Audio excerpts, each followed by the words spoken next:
The Disneyland Railroad. It's not your ordinary run-of-the-mill theme park train. Designed and built with accuracy and scale details, it is considered the world's largest scale model railroad and operates just like the big ones did. Here now is the history of this beloved transportation system and how it all works. Walt Disney was born in 1901 into a world where the only way to efficiently travel long distances across land was by steam railroad. His uncle was an engineer on the Santa Fe Railroad, driving steam locomotives across the Missouri prairies and farms. When Walt was 15, he got a job as a newsbutch, selling newspapers from car to car aboard the Missouri Pacific Rail line. This was the first time he developed a fascination for trains, and the interest only grew as he entered adulthood. Disney legend Ward Kimball recounted Walt's first time picking up the railroad hobbyist obsession. "The first time I realized that Walt Disney was a genuine railroad fan was during a steam-up party at our home in 1945. I invited Walt to be the guest engineer. I'm sure that I never saw him smile any wider than that evening when he pulled the throttle on the Emma Nevada as she steamed out of the engine house with her bell ringing and whistle blowing. By the time the party was over, Walt was hooked." 3 years later, in 1948, Walt Disney and Ward Kimball traveled by train to the Chicago Railroad Fair and were like a couple of kids enjoying their trains. When Walt returned to the studio, his fascination with trains had grown tenfold. Walt continued to feed into his railroad obsession, and by the year 1950, it culminated in his own backyard live steam railroad, which he called the Carrollwood Pacific. With help from his fellow train enthusiasts, he constructed a 1/8 scale miniature engine in the studio machine shop and called it the Lily Bell. The Lily Bell is a type of engine called a 440, which was regarded as a standard American type back in the late 1870s. The numbers indicate how many wheels it has: 4 pilot wheels, which help support the front of the engine and steer it around curves, plus 4 driving wheels that provide propulsion, and 0 trailing wheels behind it. The engine was inspired by the Central Pacific 173. The reason this specific engine was selected is actually because Walt's team was able to find a complete blueprint of it, from which they could scale down the measurements to construct the Lily Bell. On the weekends, Walt gave friends and neighbors a ride on his railroad, and his backyard train became so popular, he needed to add a stronger engine in order to haul more passengers. But before he could complete it, he had new ideas brewing. He wanted to combine his love of giving train rides with the studio's need to offer a Disney experience to tourists. The result was his dream for an 11-acre Mickey Mouse park right across the street from his studio in Burbank. It would be surrounded by a 1/8 scale railroad, operating several trains on any given day. But, as with most of Walt's plans, they continued to get bigger. Camera machinist turned Imagineer Roger Brogy was in charge of the railroad project. Walt asked him if the studio could construct the trains. Roger explained that they still had all the engineering drawings for the Lily Bell, so all they needed to do was scale it up. After a visit to Travel Town at Griffith Park to examine some narrow-gauge steam equipment, they took measurements back with them to the studio. Now I'm going to pause here to explain what narrow gauge is. The typical railroads that crisscross the United States today have rails that are spaced 4 feet 8.5 inches apart. We call this standard gauge. But in the old days, if the terrain called for sharper turns that standard gauge trains couldn't do, they would construct a narrow gauge railroad. The most common size was 3 feet. However, just because the tracks were closer together didn't always mean the trains were smaller. Roger and his team were tasked with finding out what scale the trains should be in order for them to look proportionally correct to the narrow width of the rails. They used a massive chalkboard to draw the back end of a standard passenger car from the late 1800s. Roger explained, "Railroad cars are 10 feet wide, so we drew a 10-foot car with a 6-foot 8-inch door, then reduced the size until we got down to a 6-foot doorway. And so it was decided the car would be just over 6 feet wide with a 6-foot door, and the overall scale of the car ended up 5/8 of real size, which looked prototypical running on 3-foot rails." Both of Disney's engines, 1 and 2, were structurally identical because they came from the same blueprints. However, while the CK Holiday engine number 1 was designed to look like the Central Pacific 173 and would be a miniature replica of the old wood-burning locomotives from the 1870s, complete with the diamond stack fire arrestor, the EP Ripley engine number 2 was designed to look like the Baltimore and Ohio 774, a coal-burning locomotive from the 1880s, decorated with a large brass cap on its exhaust stack. Fabrication of the boilers was contracted out to Dixon Boiler Works of Los Angeles, while the structural frame was built by Wilmington Iron. The decorative features and some of the running gear were all machined by the Imagineers at the studio. I'd like to take a moment to explain how a Disneyland steam locomotive works, since it would be really helpful to understanding the rest of the video. A fuel source is burned in the firebox. At Disneyland, they used to use No. 2 diesel oil. The fire then passes through the flues, transferring heat to the surrounding water, and then it exhausts up the stack. The boiling water builds steam pressure to 150 psi, and when the engineer pulls the throttle, the steam is sent to the two-cylinder pistons, which push and pull at the driving rods, turning the wheels.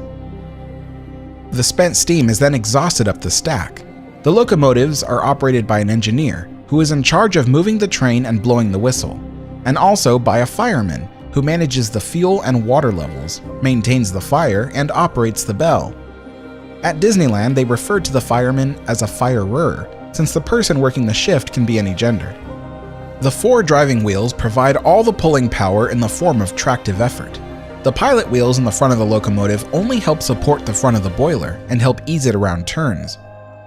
The tender, which is the small car that is often seen behind a locomotive, carries the water and fuel and supplies it using rubber hoses.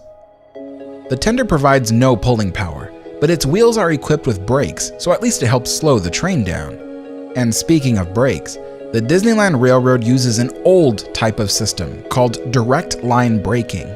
Basically, a steam-powered compressor on the engine keeps air tanks on the engine pressurized. All the cars on the train are hooked up to the air brake system through a network of air hoses, and when the engineer applies air pressure to the system, the brake cylinders on every car expand, pushing the brake shoes against the wheels. Locomotive number 2, the EP Ripley, would pull a set of 6 old-fashioned passenger cars. Their late 19th century design was identifiable by their distinctive clerestory roofs and ornamented scrollwork on the corner trims. The passenger train was referred to as the Retlaw 1, Retlaw being the name Walter spelled backwards, but also the name of Walt Disney's private company, which owned the Disneyland Railroad and Mark Twain Riverboat. Walt had the foresight to privately own these attractions so that it was he who had all the control, and not the Disney company. The passenger cars would be built 6.5 feet wide, 9.5 feet tall, and 36 feet long. The windows and seats came from a school bus manufacturer, which explains their familiar look. Meanwhile, the wheel trucks and brake systems on each car were fabricated by C.M. Lovestead of Seattle, Washington. The cars of the Retlaw 1 train consisted of a combination baggage and passenger car, called a combine, and behind it were 4 regular passenger coaches, and at the end was an observation car complete with an observation platform at the very rear of the train. Each car had 2 loudspeakers and 5 flush-mounted brass lamps to illuminate the interiors in the evenings. With a total capacity of 268 passengers, the Retlaw 1 train could really cram a lot of guests in a tiny little space, departing from Main Street Station on a non-stop return trip. The other train, originally called the Retlaw 2, is a freight train that was pulled by the CK Holiday and was designated to depart from Frontierland Station on a non-stop journey back to Frontierland, utilizing the passing tracks at Main Street Station to go around the EP Ripley. The train consisted of 3 cattle cars, 2 gondola cars, and 1 caboose. The experience on this train was vastly different from the passenger train, because this one was intended to give you the experience of being livestock. It had only 1 bench per car, while the rest was standing room only. Sliding doors would seal up the cattle cars and gondolas, keeping you locked inside the whole trip. Guests in the gondola cars had the worst experience, because they were directly subjected to the weather. The freight cars measured 6.5 feet wide and 25 feet long. The caboose also featured a cupola on top, where guests could sit and get an overhead view of the whole train. While both trains were mostly made from wood, they did use a steel underframe for strength and longevity. Connecting each car is a set of couplers. To the untrained eye, they may look like modern knuckle couplers, but they are a much older version called Janney couplers, which were designed to be compatible with the link and pin system that existed before the 1880s. Engine number 1 even has an authentic push bar, which can be linked to a Janney coupler. All the cars even came with replicas of period brake wheels, which could be turned manually to slow or stop a train, or immobilize it when an engine is not present. These details may seem insignificant, but it's this attention to authentic detail which really adds to the Disneyland Railroad. Admiral Joe Fowler, the man tasked with overseeing construction of Disneyland, had his crew construct the railroad roundhouse in under a week. Traditionally, a roundhouse is, well, round, but since there were only 2 trains, they built a rectangular building. It was located behind Frontierland near the rivers of America and was stocked with machining equipment for maintaining the engines. But the car barn behind the roundhouse was only a metal roof without walls, so the cars were a little exposed to the weather. After the engines arrived, workers fitted the boiler with its insulation and started installing the plumbing and decorative features. The expenses on the railroad had mounted to a grand total of $240,065. The first trip around Disneyland happened 1 month before the park opened. It was June 17, 1955, and the designers and crew of the railroad were there at 5 o'clock in the morning to begin the 3-hour steam-up procedure. Starting up a steam engine isn't done with the turn of a key or the press of a button. It takes a while to get all that iron hot and all that water boiling, and then you have to wait for the pressure to build. On July 4th, Walt Disney hosted an independence party at Disneyland for the studio workers and their families, which included a partial ride around the park on the Disneyland Railroad. The track loop was completed 3 days shy of Walt and Lillian Disney's 30th wedding anniversary, which was on July 13, 1955. Guests coming to the event got to ride the EP Ripley all the way around the park, as well as enjoy a Twilight Shakedown cruise aboard the Mark Twain. To lend a bit of authenticity to the railroad, Walt managed to get the attraction a sponsorship contract from the Atchison, Topeka, and Santa Fe Railroad. In fact, engines number 1 and 2 were named after former presidents of the Santa Fe Railroad. When Disneyland's opening day had come on July 17th, guests lined up to ride aboard the trains. The price of a train ticket was 50 cents for adults and 35 cents for children. The original loop around the park was a length of 6,357 feet, or 1.2 miles, and with only 1 stop for each train, the whole trip could be made in about 7 minutes. During the public opening of the park on July 18th, there was an incident that occurred at Main Street Station. While the passenger train was entering the station, the crewmen switched the track while the Grand Canyon car number 106 was still rolling over it. The result was that half the car was rolling on the passing tracks and struck the concrete edge of the entrance bridge. Thankfully, there were no injuries or further damage. As for the crewman who caused the incident, he used the ensuing chaos as an opportunity to slip out of sight and leave the park, never coming back. The next year, 1956, a station was added at Fantasyland, and the trains no longer passed each other. Instead, they ran single file, stopping at all 3 depots. To increase excitement on the railroad, 2 tunnels were added, one after the Frontierland station near Fowler's Harbor, and the other just past the mine train ride on the approach to Fantasyland.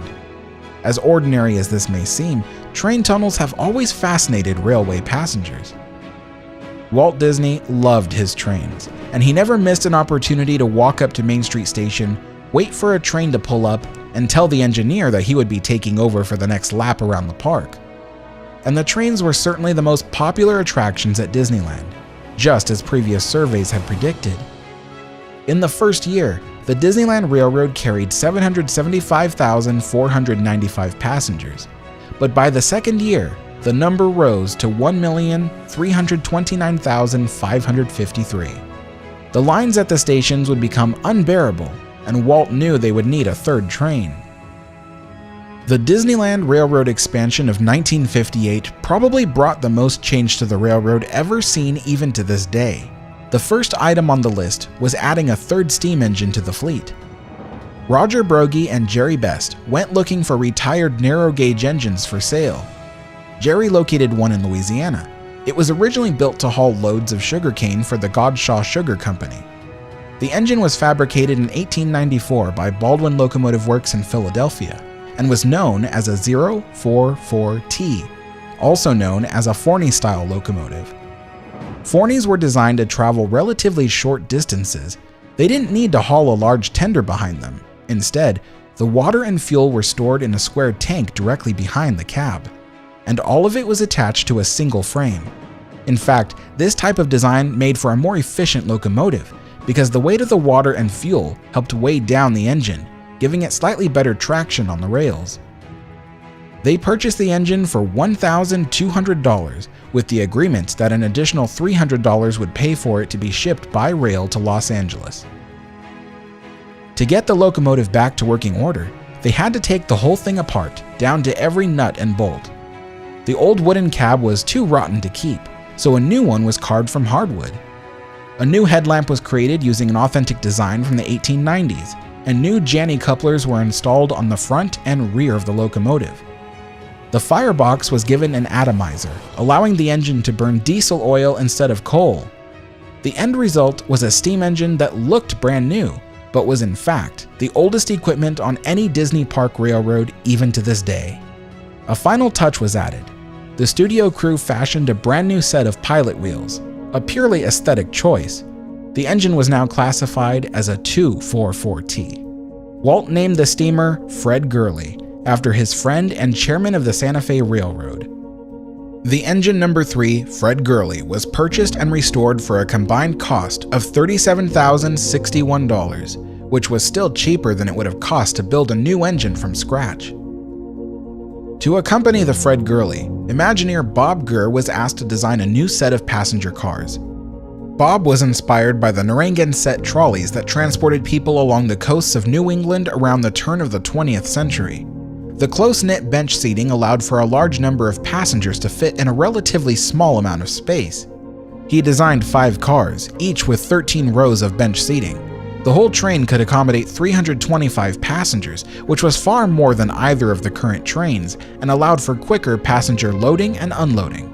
The excursion train cost a total of $93,516 to build, and weighed 140,000 pounds when fully loaded.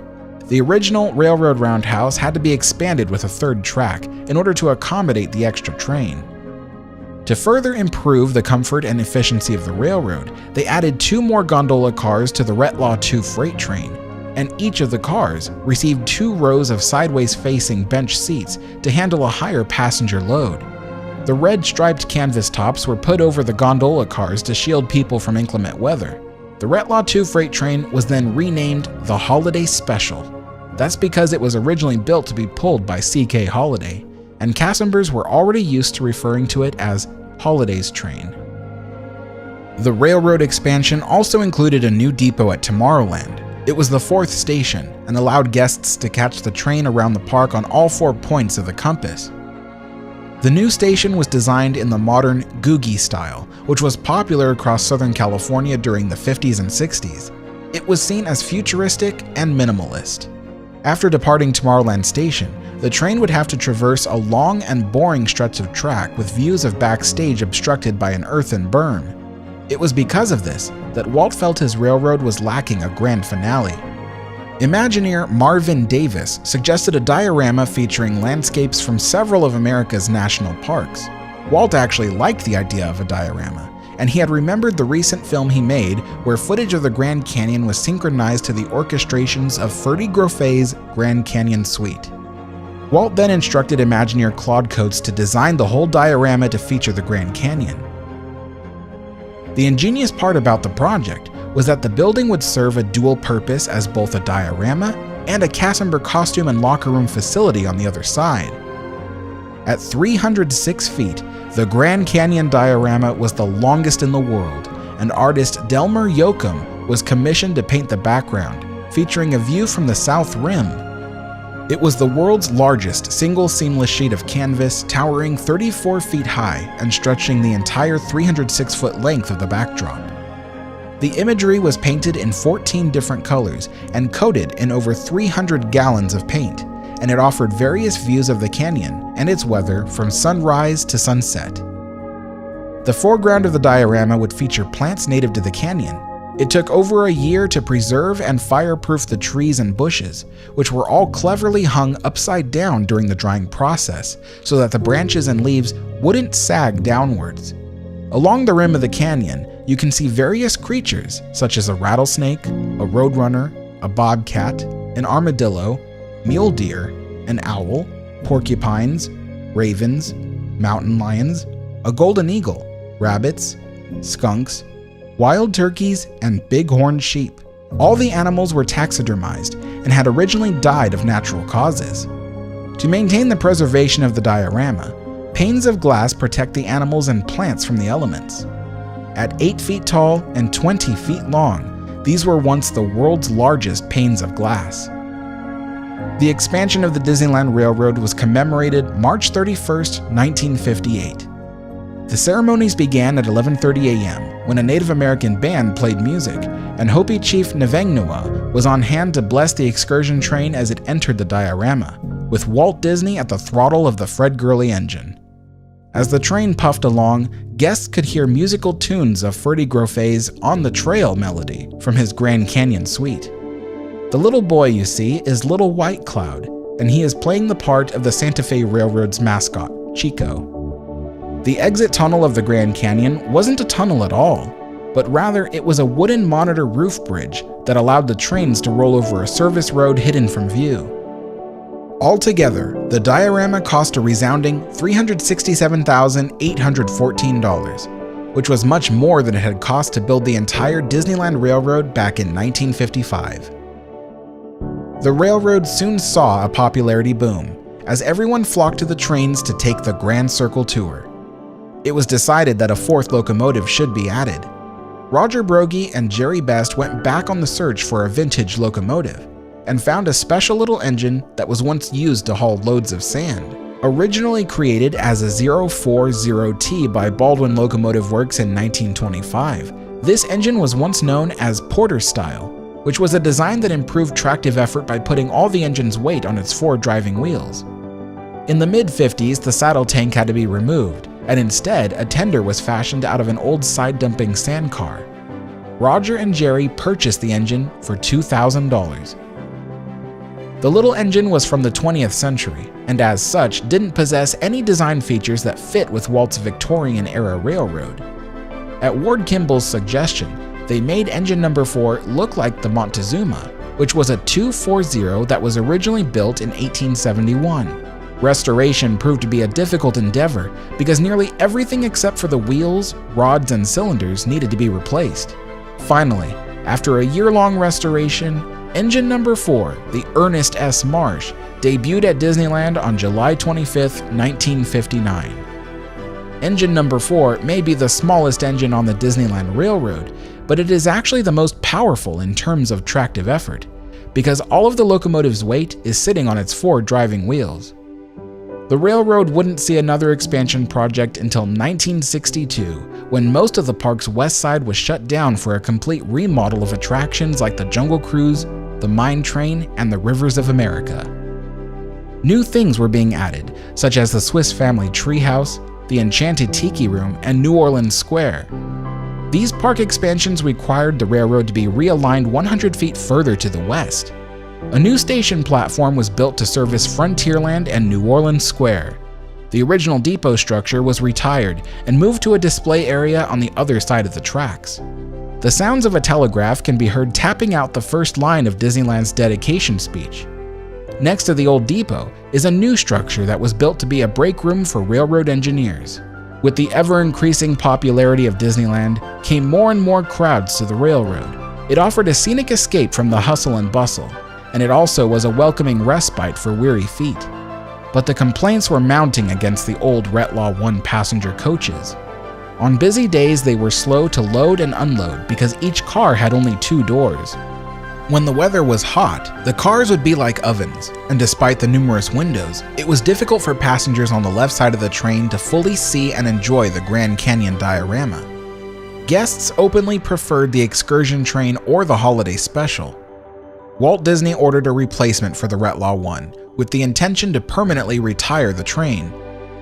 Bob Gurr was once again called upon to design 2 new trains which would allow Disneyland to run 4 at once on a busy summer day. Since most guests preferred the holiday special, Bob designed his new trains similar to the freight train. He made the 2 new trains more efficient by giving them 5 long cars instead of 8 short ones. This reduced rolling friction and weight since there were fewer wheels. The original freight train was now referred to as Holiday Red. Then there was the new Holiday Green and Holiday Blue. The latter 2 were put into service at Disneyland in 1965 and 1966 respectively. But to house these new trains, the railroad would need a larger roundhouse with more equipment and storage space. It just so happened that the monorails needed a new storage facility as well, and so the 2 projects were consolidated into one building. In 1966, the new roundhouse building had enough space for all 4 trains on the ground level and all 4 monorails above. The original Retlaw 1 train was never stored here. Instead, they left it in the old roundhouse behind Frontierland. In 1965, Walt Disney had ideas for bringing some of his World's Fair attractions back to Disneyland. The north end of the park was expanded further to create space for It's a Small World, and that meant moving the tracks as well. That way the trains could pass through the facade of the ride. Unfortunately, Fantasyland would be without a train station for another 19 years. On the south side of the park, work was underway to build a second diorama next to the original. Walt couldn't bring the entire Ford's Magic Skyway attraction back to Anaheim, but he did make arrangements to bring back the large animatronic dinosaurs. The idea was to create a diorama of the extinct primeval world.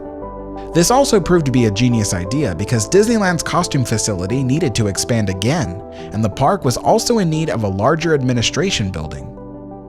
The new diorama building would be constructed into 3 sections, with the massive primeval world sandwiched in between the HR building and the new 3-story administration building. An underground tunnel connected the basements of the 2 office buildings. The original monitor roof bridge installed in 1958 still serves as a dark transition between the 2 dioramas.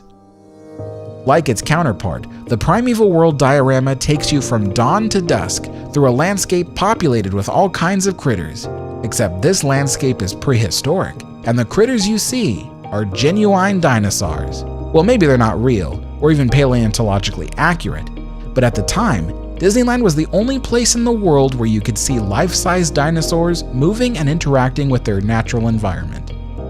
At 40 feet tall and 400 feet long, the Primeval World eclipsed its older neighbor as the world's longest and largest diorama, and maintains that designation even to this day. Even by 1960s standards, the dinosaurs weren't accurate, because Walt Disney wanted them to resemble the animated versions from his 1940 movie, Fantasia. Once the train enters the diorama, you see multiple snails, large dragonflies, a pair of Edaphosaurus, a family of 6 brontosaurs, 5 pteranodons, 2 triceratops parents plus their clutch of hatchlings, 3 ornithomimus, and last but not least, a showdown between a stegosaurus and a Tyrannosaurus rex. Piped into the tunnel are the loud noises of the primitive landscape. Groans from the various creatures can be heard, but back then, there was no music to go along with this terrifying sight. The Primeval World debuted at Disneyland in summer of 1966 and soon became a must-see addition to Disneyland. Even today, some folks ride the train with not only the promise, but the expectation that they will get to see dinosaurs. There is something so magical about watching all the children on board the train gasp, point, and crane their necks. It truly is a childhood dream come true. The trains were the most popular attraction at Disneyland, and Walt was able to enjoy it for 11 years. However, he died of lung cancer on December 15, 1966. He was no longer around to dictate how his train operations ran, but thankfully, he had left the expensive railroad in good standing. With the 2 new trains, Holiday 4 and Holiday 5, there was generally no need for the old Retlaw 1 coaches except for days of inclement weather. The train would be brought out from its abandoned garage backstage and pressed into service to shield the guests from the bitter cold and rain. Guests stepping inside the coaches could see how dilapidated they had become, with stuffing coming out of the seat cushions, chipping paint, and signs of water damage. In 1974, the sponsorship contract with the Santa Fe Railroad had come to an end, and without money coming in, the Disney Company and Retlaw Enterprises were reluctant to maintain the high-maintenance budget that Santa Fe had once provided for the railroad. Retlaw Enterprises owned the Disneyland Railroad and was created by Walt Disney himself so that he could maintain control of the train operations, not the Disney Company. After his death, ownership of Retlaw went to his wife and daughters. They were happy to keep the railroad operations going, but money was becoming tight. You see, once Santa Fe's sponsorship ended, the Disney Company became the new sponsor. What made matters worse was the energy crisis of the early 1970s. It was becoming difficult to justify running 4 trains even on the busiest of days because of the scarcity of fuel and the rather large appetite the steam engines had for No. 2 diesel oil. Disney insisted that Retlaw Enterprises reduce the train operations down to 2 trains even on busy days. Furthermore, to cut back on maintenance costs, the old Retlaw 1 passenger train was permanently retired and left in the old roundhouse behind Frontierland. The original tunnel that connected the roundhouse was boarded up in the style of an abandoned mine, never to be opened again. There was a genuine fear that the Disneyland Railroad, with its decaying infrastructure and reduced operations, would fall into obscurity and possibly, someday, would be altogether removed from Disneyland. But there was one man who would never let that happen. Ken Kohler was Disneyland's transportation superintendent, and he had moved up through the ranks of the Disneyland Railroad under Walt Disney's leadership, and was just as passionate about trains as ever. He knew he needed to come up with an idea that would attract new attention to the railroad. The goal was to show upper management how important the trains were, and thereby get them to increase the operational budget. So, how did he do this?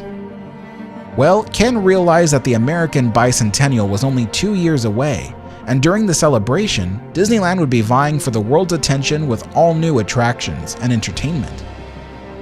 Royalty and dignitaries from around the globe would be coming to visit Disneyland since the park and its former creator were seen as quintessential Americana. Ken told the Disneyland and Retlaw Company executives that it would be useful to turn one of the old Retlaw passenger cars into a posh private car for VIPs and heads of state. He insisted the project wouldn't cost much and would be a great way to turn heads. Both companies agreed, and a small budget was given to Ken's team to start the project. The rear car, called Grand Canyon No. 106, was selected because of its observation deck surrounded by beautiful wrought iron railing. Lillian Disney was asked to help with the redesign since she had an eye for Victorian details. Many of the car's inward-facing seats were removed, except for 3 sets which were kept and reupholstered with cranberry red mohair velvet. The interior wall panels are still the original Honduran mahogany, but they were restained with a darker finish. The white fiberglass skylights were replaced with faux stained glass, also made of transparent fiberglass. The beautiful patterns on the curved ceiling panels have been there since 1955 and were done by stencil, but they look like authentic wood inlays, which is a testament to the skills of the Disney studio carpenters of the 1950s.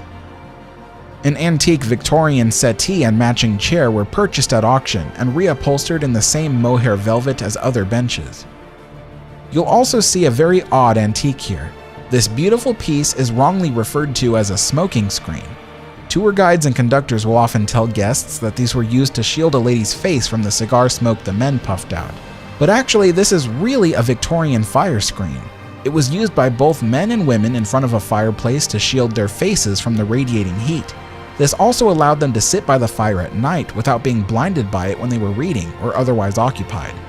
Another oddity is this Japanese kimono hung near the window. It is wrongly said that this kimono is a gift from Emperor Hirohito.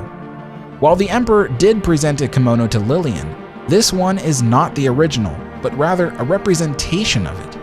After all, Disney would not display a gift from a Japanese emperor right next to an open window and exposed to direct sunlight. Because of Lillian's contributions to the private car, it was decided to name it after her, and so the Lily Bell private car debuted at Disneyland in 1975. And indeed, Emperor Hirohito was the first guest to ride aboard. He was fond of the Disney brand. During his visit to Disneyland, he purchased a Mickey Mouse watch and wore it for the rest of his life. He was even buried with his Mickey Mouse watch still on his wrist. Guests riding aboard the Lilybell could see Walt Disney's handmade caboose from his backyard railroad, and electric fans in the corners of the car helped keep air flowing. The car even has individual controls that allow tour guides or conductors to turn off the loudspeakers or turn on the lights without disrupting the rest of the train.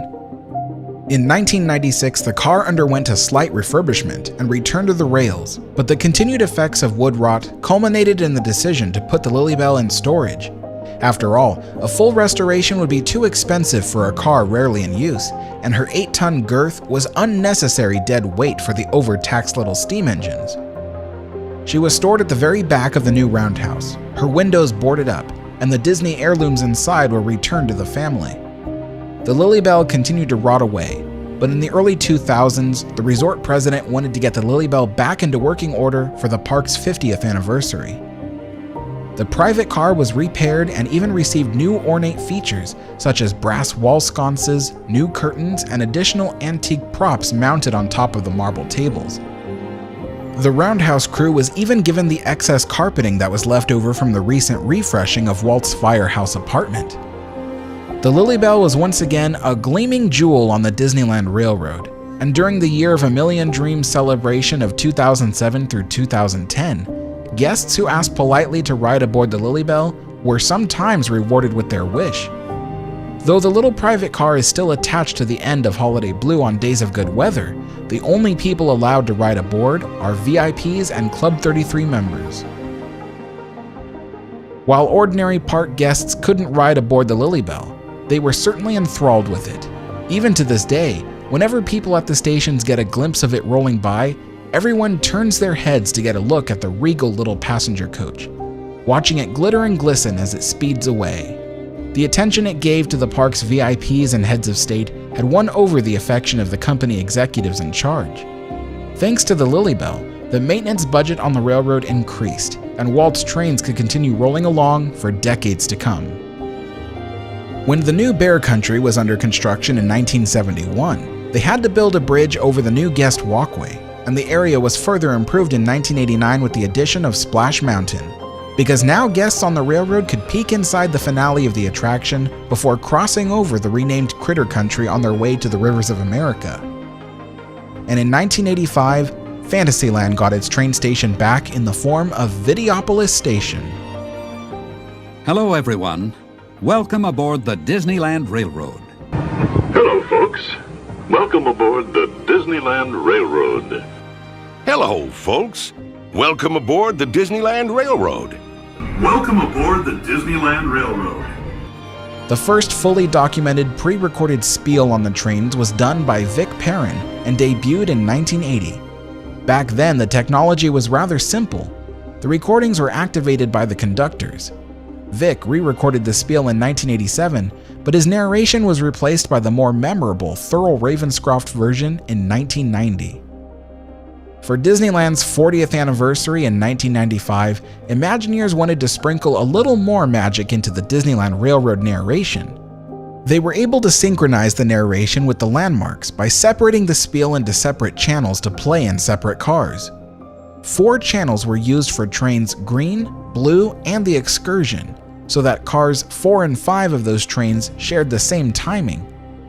As for the Holiday Red Freight Train, the audio was separated into 5 channels, with cars 4 and 5 sharing a channel, and cars 6, 7, and 8 sharing a channel.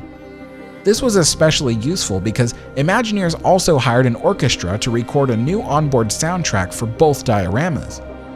Ferdy Groffet's On the Trail now plays from the train's onboard speakers during the Grand Canyon segment, and during the Primeval World, you can now hear the thunderous theme music to the 1961 movie Mysterious Island. And lastly, Thurl Ravenscroft had to re-record his narration to reflect the fact that in 1995, Videopolis Station was already the new Toontown Depot. In the year 2002, the Thurl Ravenscroft narration was replaced with a more tongue-in-cheek style of narration done by actor Earl Bowen, which became the railroad's longest-running narration when it was replaced in 2017 with the current iteration voiced by Bob Joles. Your attention, please. The Disneyland Limited, now arriving from a trip around Walt Disney's Magic Kingdom. Passengers will stand by to board. For almost 3 decades, the Disneyland Railroad and several other Disneyland attractions were owned and operated by Walt Disney's personal company, Retlaw Enterprises. They also owned the rights to his name. This meant that his family earned royalties every time his name was used, including its use by the main Disney company. Retlaw eventually sold Walt's name and his attractions to Walt Disney Productions in 1982, giving them full control of the Disneyland Railroad.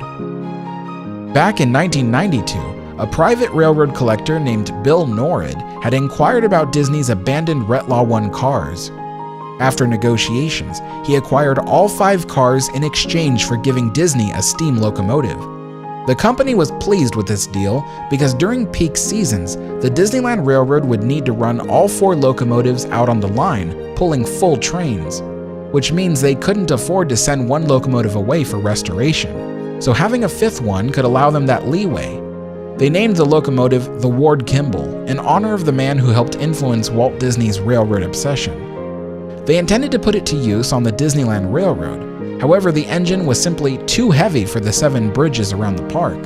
So Disney sent the engine to Walt Disney World, but unfortunately, it didn't weigh enough to efficiently haul the heavy trains up the steep incline north of Tomorrowland. So the engine was put in storage, except for a few months in 1998 when it was displayed in front of Epcot's American Adventure attraction. While Disney kept the Lily Bell number 106, Bill Norrid took the Retlaw cars 101 through 105 back with him and intended to use them for an amusement park he hoped to build. Unfortunately, he died before his dream could come to fruition. His family kept the Combine number 101 because of its particular connection to Walt Disney. The other cars, numbered 102 through 105, were acquired by Rob Rossi, who immediately put them to use on his private railroad in Santa Margarita Ranch, California. In 2009, the Carrollwood Foundation, named after Walt's backyard railroad, acquired the Combine number 101. It now sits fully restored and on display next to Walt Disney's barn in Griffith Park, California. In 1999, Disney still had that locomotive they couldn't use, and yet they still needed a 5th engine for the Disneyland Railroad. They negotiated a trade with Cedar Fair for the acquisition of a small Forney engine called the Mod L. It was built by Baldwin Locomotive Works in 1902 to be used on a plantation in Louisiana. The Mod L was carefully restored and renamed Ward Kimball. The headlamp sports the silhouette of the animator's most famous character, Jiminy Cricket. The Ward Kimball debuted at Disneyland in 2005, just in time for Disneyland's 50th anniversary. Up until the year 2007, the trains had been burning a low-sulfur diesel oil, but in an effort to be more environmentally friendly, Disneyland switched to B98 biodiesel, which was made from the used cooking oil from the deep fryers around the park. It not only burns cleaner, but it also is more sustainable. Again, this doesn't mean any major changes had to be made. The trains still operate on steam, but instead of burning petroleum diesel to heat the water, they burn biodiesel. The year 2008 saw a technological advancement by updating the block system. Since 1956, the Disneyland Railroad maintained proper train dispatching through a system of light signals located at the start of designated block zones. Today, Disneyland's track is separated into 10 zones. Green means go and red means stop. It's a simple way to prevent collisions and also ensure that the trains arrive at the stations in a timely manner. If a train enters an occupied block zone, all signals around the park will turn red, signaling an emergency stop. In the past, an overgrown landscape made it difficult to see the block signal until the train was right up on it. So in 2008, each engine had its own onboard block lights installed. No matter where the train was on the track, the engineer can always see the status of the zone ahead, but this also introduced a 3-color system, which was a little more complicated. Now the yellow color represents an occupied block, and red is reserved for emergency stop. Since the new mobile block signal system is so useful, Disneyland removed half of its original block lights around the loop, leaving only one at each station, plus an extra one before Toontown Depot. There are days, though, where the mobile system fails, and train crews have to rely on the remaining 5 signals around the park. In 2012, the dangerous tradition of having the conductors ride on the outside of the trains was put to a stop. A space on each train was created for both a front and rear conductor. The front conductor monitors the safety of the passengers on the first few cars, as well as listens to the conductor radio for sudden instruction, and they also used to operate the spiel buttons. The rear conductor monitors the safety of the guests on the last few cars, and they are also in charge of using their push button to signal to the engineers whether to move the train forward, reverse, or stop. When they press the button, a tiny electric bell inside the cab of the locomotive will ring. The year 2014 saw another technical advancement. The front conductor no longer needed to operate the spiel buttons. Instead, each train is fitted with an RFID scanner on the front car, and when the trains pass an RFID tag, it will trigger the narration to start. It's not always perfect, but mostly it works very well. This was also when the trains received new high-powered speakers. On a side note, the lights and loudspeakers on the trains have always been battery-powered, and the batteries are kept charged through 2 dynamos underneath the first car of each train. As the wheels on the car roll, they spin the dynamos, which generates power. 2016 saw the most significant change in recent decades. The Rivers of America was downsized in order to make more space for the construction of Star Wars Galaxy's Edge, and because of this change, the railroad tracks would have to be rerouted. While work was underway, the Disneyland Railroad was closed, and at New Orleans Square and Main Street Station, the trains were put on display. The Ward Kimball was kept in service to help shuffle the trains around, pulling them back and forth through the dioramas since the Frontierland tracks were completely ripped out. The bridges around the park are not strong enough to hold 2 engines at the same time, so a few of the passenger cars were connected between the display locomotive and the Ward Kimball to provide ample space so that only 1 engine at a time is crossing a bridge. When the Disneyland Railroad reopened in 2017, it featured new narration done by Bob Joles, and there were new sights along the way, such as the Panther in Adventureland. Once the trains reach the Rivers of America, the guests on board are treated to the beautiful new scenery. The area has been rethemed to the Columbia River Gorge and features 3 different bridges, one over the South Gateway to Galaxy's Edge, another over a small waterfall, and then a massive trestle bridge spanning 200 feet in length, the largest on the Disneyland Railroad. Then the trains round the corner to the left. It's the first time a significant left turn was installed on the railroad. After passing a growling mountain lion, the trains begin a downward descent along a 2% grade, the steepest on the whole line, and they coast all the way into Toontown Depot without needing to keep the throttle open. Oddly enough, the new tunnel between Frontierland and Toontown Depot has 3 old posters of the Disneyland Railroad and Nature's Wonderland. They are not kept illuminated. Instead, they sit in darkness for reasons unknown. Imagineers also refreshed the dioramas. In the Grand Canyon scene, projection technology shows birds flying over a sparkling Colorado River, as well as lightning strikes and a pair of rainbows. In the Primeval World scene, blacklight paint illuminates the strange plants and animals in the early dawn. Projection effects show hundreds of pteranodon flying around in the distance. There is also a sandstorm sunset behind the Ornithomimus, and the T-Rex battle is enhanced with the erupting peak of the volcano. For the most part, all of the 2017 changes have all been well received by Disney fans and park visitors, and the scenery along the Disneyland Railroad is looking better than ever. The tracks around the railroad have been realigned so much over the years that the last stretch of track following the 1955 route is the section at Main Street Station. Also at this station, you can still see the original passing tracks, and the rock ballast between the rails is still there. The ballast was crushed to 5/8 scale, but Disney no longer does this because the normal size rock ballast doesn't get washed away by rain as easily. On top of these passing tracks, you might have seen this little yellow handcar. It was a gift to Walt Disney by the Kalamazoo Manufacturing Company back in 1955. As part of a publicity stunt, Golden Horseshoe star Wally Bogue was photographed pretending to push the cart as the EP Ripley barreled down the rails after him.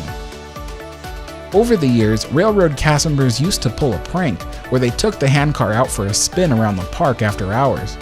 It's for this reason that the handcar is now chained to the rails. When Frontierland needed a railroad station, Walt first thought to use the one that Ward Kimball owned. It used to be a set piece for the movie So Dear to My Heart, but Ward loved it and refused to send it to Disneyland. So Imagineers were instructed to build an all-new one using studio blueprints, and they even added covered platforms on either side of it. Today, that building is preserved on the other side of the tracks from New Orleans Square Station. As for the original set piece that Ward Kimball kept, it was destroyed by a wildfire in 2017. Another interesting thing you can spot at this depot is the semaphore. In the olden days, these were used by railroads as a signaling system that predated block lights. This semaphore in particular is an authentic antique, and it was given to Walt Disney as a gift from William White, the chairman of the Delaware and Hudson Railroad. Disneyland semaphore is still in operation, and it actually signals when a train is approaching. This is useful for the cast members that need to cross the railroad tracks here, because the signal starts to move even before the station announcement plays nearby. The highest elevation the Disneyland Railroad goes is at Main Street Station, where you are 10 feet above ground elevation. To get up to this level, the train climbs a 1% grade, which spans the length of both dioramas. That's right, while you are passing through the Grand Canyon and Primeval World, you are actually going uphill. After the trains continue past It's a Small World, you may have seen these cute little crossing gates. These were built as a gift to Disneyland by the Santa Fe Railroad Company in 1955. They offered to give Disney full-sized crossing gates, but he refused since they wouldn't be the same scale as his railroad. So Santa Fe constructed these from scratch, and the little wigwag signals at the top are powered by windshield wiper motors. The crossing gates used to be installed by the old Frontierland train station, but when New Orleans Square was built, they were moved here. Just a few feet away is the switch track which leads to the new roundhouse. This switch track is interesting because the main line used to pass a lot closer to the retaining wall. The turn radius of the roundhouse line would have been too tight, so the spur line actually crossed over the main line and connected to a switch up ahead. This is a really strange oddity to railroad fans. Unfortunately, over the years, the track was realigned a few feet further south, eliminating the strange crossover track. The original railroad roundhouse behind Frontierland was converted into a ride vehicle paint shop after the Retlaw 1 cars were sold. Unfortunately, this whole area backstage was completely demolished to make way for Star Wars Galaxy's Edge. This picture, taken in 2015, is possibly the very last photo of it. I wanted to take a moment to talk about the speed of the trains. The Disneyland Railroad was built for sightseeing and therefore travels at speeds around 12 feet per second, which is roughly 8 miles per hour. But before the tracks around the river were rerouted to make way for Galaxy's Edge, sometimes the engineers would push the trains at 20 feet per second or more as they puffed along the river. Technically speaking, the fastest engines on the railroad would be the CK Holiday and EP Ripley, which could potentially reach 36 miles per hour if all the conditions were right. This is called a blowdown, and it is a procedure where engineers clear sediment buildup from the boiler by opening a small valve that vents water from the bottom. So now you might be wondering, what's keeping this pressure vessel from exploding? Well, first, the engines operate at 150 psi, that's pounds per square inch, but the boiler tank is built to handle twice that pressure before failing. Also, the crew constantly monitors the boiler pressure. If it climbs above the normal amount, there are pressure release valves at the top of the steam dome that will automatically pop open to vent the steam. This results in a rather deafening loud hiss that some of you may have heard. The whistle and bell aren't sounded arbitrarily. The train crew communicates with each other through the whistle and bell, just like on a real railroad. One short toot means the train is stopped, 2 means the train is about to move or is moving, and 3 toots means the train is going to reverse. If a train is preparing to cross a road like the one over by It's a Small World, the required whistle signal is 2 long blasts followed by 1 short and 1 long again. As for the bell, they usually ring it when they are coming to a stop at a station or when crossing a road. When Disneyland added that left turn to the Rivers of America, it created a blind spot for the engineer because they can't see anything to the left of the boiler. So before going into the turn, they will sound the whistle twice, and the firer will continue ringing the bell through the turn. The Disneyland Railroad is a magical part of the Disney experience. Its simplicity is overlooked by the thrill seekers, but there is something to be said about the small spectacle of seeing these trains pull up to the station with their polished brass glistening in the sunlight. Walt Disney had really tapped into his audience by insisting on building this railroad. Most people don't consider themselves rail fans, but yet are still entranced by the sight of a train. And they continue to excite visitors young and old as they steam through the jungles, deserts, and forests of Disneyland, crawling along the rim of a mighty canyon and chugging back into the age of the dinosaurs. The Disneyland trains have covered enough track around the park to circle the globe nearly 300 times, a true testament to their popularity and longevity. This attraction is a classic part of the Disneyland experience. When you ride aboard these iron horses, you are transported across the realms of the Magic Kingdom on ribbons of steel. One can easily forget their troubles and worries while taking an awe-inspiring lap around this marvelous park, aboard the mighty little steam trains of Walt's Disneyland Railroad.